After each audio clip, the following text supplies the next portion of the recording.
Þá höldum við áfram í föstudagsþættinum hérna á N4 og næst ætlum við að tala aðeins þessa bók, Mannorðsmorðingjar, spurningamerki, eftir hann Björn Þorláksson rithöfund og ritstjóra Akureyrar Vikublað sem kemur út vikulega hér fyrir norðan og hann skrifar einnig fyrir Stundina.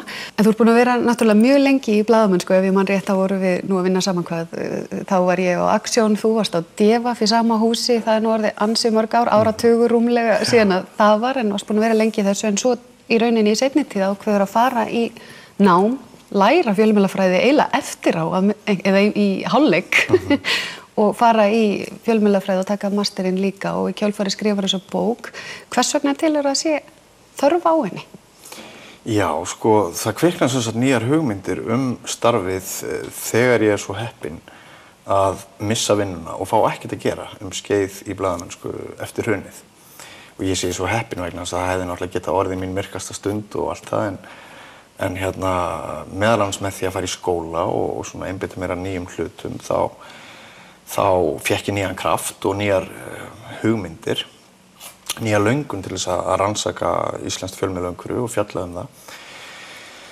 Og fram til ársins 2008 hafði ferillinn verið bara bein og breið lína beint upp í rauninni, getum maður sagt, alltaf meiri ábyrgð, alltaf meiri tekjur, en ekki svo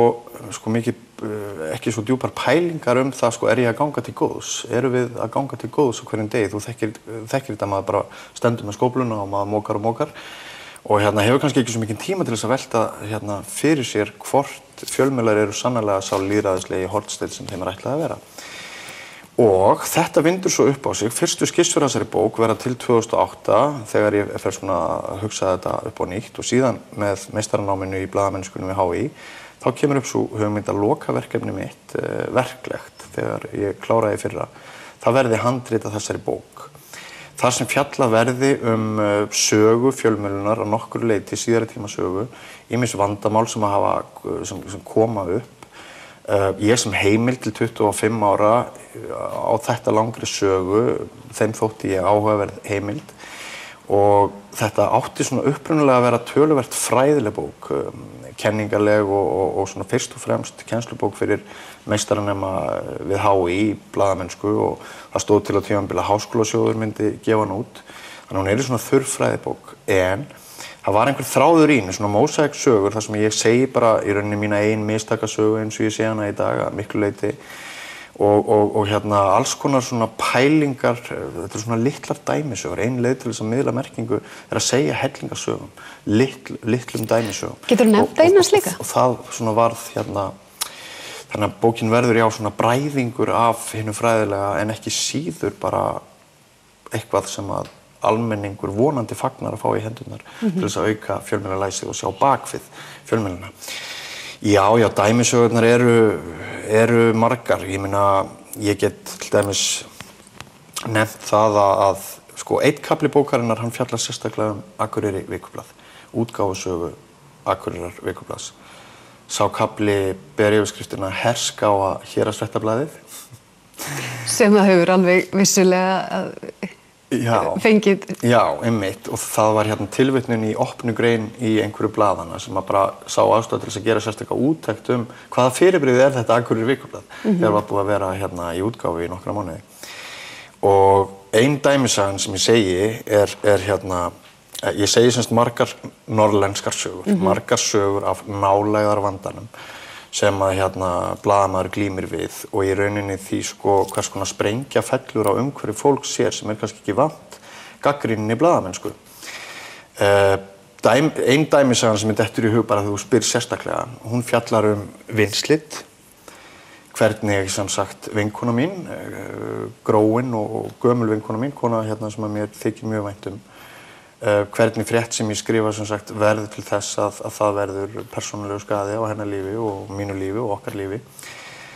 Og það eru öll þetta er ekki einfalt mál að sem sagt taka hagsmuni samfélagsins, fréttamennskunnar fram yfir persónulífið. Blaðamenn á Íslandi hafa mjög oft varið sig með því að Ísland sé bara hreinlega of lítið til þess að flytja gagnrýnar fréttir. Við eigum okkar fjölskyldur og vini og bakland og allt það og bara samfélagið of lítið til þess að við getum alltaf staðið í því að standa í illdeilum og sannarlega urðu miklar illdeilur framan af útgáfusögu Akureyrar Vikublaðs, en lærdómurinn sem sagður í sögunni og tengdur við ýmsar kenningar og fleira sá að í dag þá ekki erfitt að vera ritstjóri Akureyrar Vikublaðs. Það ekki erfitt að skrifa jafn harðar og beittar fréttir í dag eins og það var. Eiginlega get ég sagt þér bara okkar á milli að það eiginlega ekkert mál. Frétt sem að fékk kallað á 30-40 símtöl og mikla heft og læti fyrir nokkrum árum, hún fer bara í gegn núna og það hringir ekki neitt. Það sendir engin tölvupóst. Og ég vil meina að Akureyri sé þá orðið einhvers konar módel á landsvísu að nú hefur við sýnt það að Akureyringar hafa vanist í að það allt í lagi að hafa ólíka fjölmiðla í héraði. N4 með allt það góða sem að þið gerið, það allt í lagi að hafa einn gagnrýnan fjölmiðil akkurat hinum megin á ásnum. Og saman geta þessir fjölmiðlar þrifist með ólík hlutverk, ólíkar skyldur, sumir horfa til eftirlits- og aðhaldshlutverksins fyrst og fremst, aðrir spá í upplýsingarhlutverkið og umræðarhlutverkið.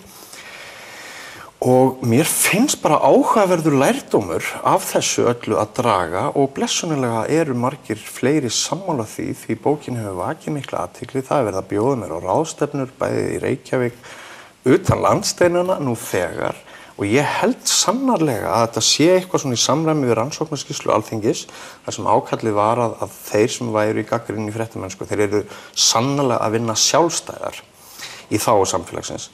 Ég held að þessi bók sé svar við því ákalli sem birtist í fjölmiðlahluta rannsóknarskýrslu Alþingis. Og hana nú, og þetta eitthvað sem að þú telur að fólk geti bara, þetta ekki bara fræðirit, þetta eitthvað sem fólk geti haft áhuga og ekki síst kannski fyrir norðan.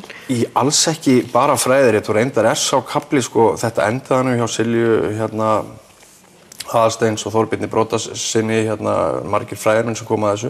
En við urðum öll sammála að létta hana, gera hana skemmtilega, aðgengilega, þannig að það væri hægt að búa til einhverja brú.